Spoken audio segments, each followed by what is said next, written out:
नमस्कार। कभी सोचा है कि हम सब ने अपनी पहली भाषा कैसे सीखी? मतलब बिना किसी किताब के, बिना किसी क्लास के। ये एक ऐसा जादू है जो हम सबके साथ हुआ है। तो आज हम इसी जादू के पीछे का साइंस समझने वाले हैं। चलिए शुरू करते हैं। जरा इस सवाल पर एक पल के लिए सोचिए। ये किसी रहस्य से कम नहीं लगता है ना? एक छोटा सा बच्चा बस अपने आसपास की आवाजों को सुन सुनकर धीरे धीरे एक पूरी की पूरी भाषा सीख जाता है। ये वाकई में इंसान की सबसे कमाल की उपलब्धियों में से एक है। तो आगे बढ़ने से पहले ये समझना जरूरी है कि भाषा आखिर है क्या। देखिए, ये सिर्फ शब्द नहीं है। ये हमारे विचारों, हमारी फीलिंग्स को आवाज देने का एक बहुत पावरफुल टूल है। और यही वो चीज है जो इस पूरी प्रोसेस को इतना इनक्रेडिबल बना दी। तो फिर उस रहस्य का हल क्या है कि बच्चा भाषा सीखता कैसे है? जवाब ये है कि भाषा में फ्लुएंसी पाने का सिर्फ एक नहीं बल्कि दो बिल्कुल अलग अलग रास्ते हैं। एक रास्ता तो वो है जिससे हम अपनी पहली भाषा यानी अपनी मदर टंग सीखते हैं। ये एकदम नेचुरल होता है, हमें पता भी नहीं चलता। और दूसरा रास्ता वो है जिससे हम अक्सर स्कूल में कोई दूसरी लैंग्वेज सीखते हैं, एक प्रॉपर सिस्टम के साथ, जानबूझकर। यहाँ इन दोनों में जमीन आसमान का फर्क है। एक है अधिग्रहण या एक्विजिशन, जो हमारे सबकॉन्शियस में होता है। हम अपनी मातृभाषा को बस माहौल से पिकअप कर लेते हैं बिना किसी एफर्ट के। और दूसरा है सीखना या लर्निंग, जो एक कॉन्शियस प्रोसेस है। इसमें हम बाकायदा भाषा के रूल्स और ग्रामर को समझते हैं, जैसा कि ज्यादातर स्कूलों में होता है। और यहीं पे एंट्री होती है महान भाषाविद नोम चॉम्स्की की। उन्होंने इस सोच में क्रांति ला दी। उनका कहना था कि इंसान भाषा सीखने की एबिलिटी के साथ ही पैदा होते हैं। ये कोई ऐसी चीज नहीं जो हम बाहर से सीखते हैं, बल्कि ये हमारे अंदर पहले से ही हार्डवायर्ड है। चॉम्स्की ने इस बिल्ट इन एबिलिटी को लैंग्वेज एक्विजिशन डिवाइस या LAD का नाम दिया।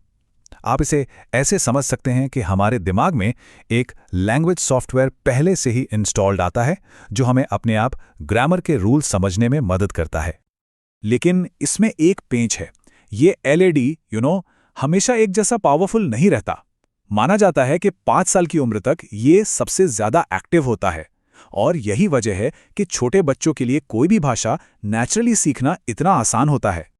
ठीक है, तो हमारा दिमाग भाषा के लिए तैयार है, पर असल में भाषा का इस्तेमाल करने के लिए हमें किन स्किल्स की जरूरत पड़ती है, चलिए अब वो देखते हैं।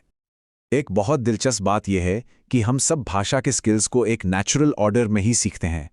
इसे LSRW कहते हैं, यानी सबसे पहले लिसनिंग, सुनना, फिर स्पीकिंग, बोलना, उसके बाद रीडिंग, पढ़ना, और आखिर में राइटिंग, लिखना। इनमें से जो पहली दो स्किल्स हैं, सुनना और पढ़ना, इन्हें रिसेप्टिव स्किल्स कहते हैं। मतलब ये वो स्किल्स हैं जिनसे हम इंफॉर्मेशन को रिसीव करते हैं, उसे समझते हैं। ये एक तरह से इनपुट लेने का तरीका है। और जो बाकी दो हैं, बोलना और लिखना, ये प्रोडक्टिव स्किल्स हैं। इनका इस्तेमाल हम भाषा को प्रोड्यूस करने, अपने विचारों को एक्सप्रेस करने के लिए करते हैं। ये जानकारी बाहर देने यानी आउटपुट का तरीका है। रीडिंग स्किल के अंदर भी अलग अलग टेक्निक्स होती हैं, जैसे स्किमिंग। सोचिए, जब हम किसी अखबार की हेडलाइंस पर बस एक सरसरी नजर डालते हैं, एक जनरल आइडिया लेने के लिए, वो स्किमिंग है। और स्कैनिंग तब होती है जब हम किसी रेसिपी में तेजी से सिर्फ एक खास इंग्रेडिएंट को ढूंढ रहे होते हैं। चलिए अब भाषा के हुड के नीचे झांकते हैं और देखते हैं कि इसके वो कौन से साइंटिफिक पार्ट्स हैं जो इसे काम करने लायक बनाते हैं। देखिए, भाषा कोई एक अकेली चीज नहीं है। ये तो असल में कई छोटे छोटे सिस्टम से मिलकर बना एक बड़ा सिस्टम है। चलिए इसकी कुछ सबसे बुनियादी यूनिट्स पर एक नजर डालते हैं। सबसे पहले आता है स्वनिम यानी फोनीम। ये किसी भी भाषा में साउंड की सबसे छोटी यूनिट है, जैसे च, फ या थ की आवाज। इसके बाद है रूपिम या मॉर्फीम। ये मीनिंग की सबसे छोटी यूनिट है, जैसे घर एक रूपिम है, या फिर शब्द लड़कों में जो ओ है वो भी एक रूपिम है, क्योंकि वो एक से ज्यादा का मीनिंग देता है। फिर आता है सिंटैक्स यानी वाक्यों को बनाने के नियम। इसे आप भाषा का ब्लूप्रिंट या ग्रामर समझ सकते हैं। यही तय करता है कि शब्द किस ऑर्डर में लगेंगे ताकि वाक्य का कोई मतलब निकले। और आखिर में है सेमांटिक्स यानी अर्थ का विज्ञान। एक वाक्य ग्रामर के हिसाब से बिल्कुल सही हो सकता है, पर हो सकता है उसका कोई मतलब ही ना निकले। जैसे साइकिल मैडम को चलाती है, ग्रामर सही है पर बात बिल्कुल बेमतलब है। तो सवाल ये उठता है कि इन सभी हैवी थ्योरीज का रियल वर्ल्ड में हमारी क्लासरूम्स में क्या होता है, ये हमें कैसे अफेक्ट करती हैं। खास तौर पर भारत जैसे देश में जहां इतनी सारी भाषाएं हैं, ये सिद्धांत बहुत मायने रखते हैं। यहां इंग्लिश को एक ग्लोबल लैंग्वेज की तरह देखा जाता है, और अब हम ये भी समझ रहे हैं कि बहुत सारी भाषाएं जानना कोई कंफ्यूजन नहीं, बल्कि एक रिसोर्स है, एक एसेट है।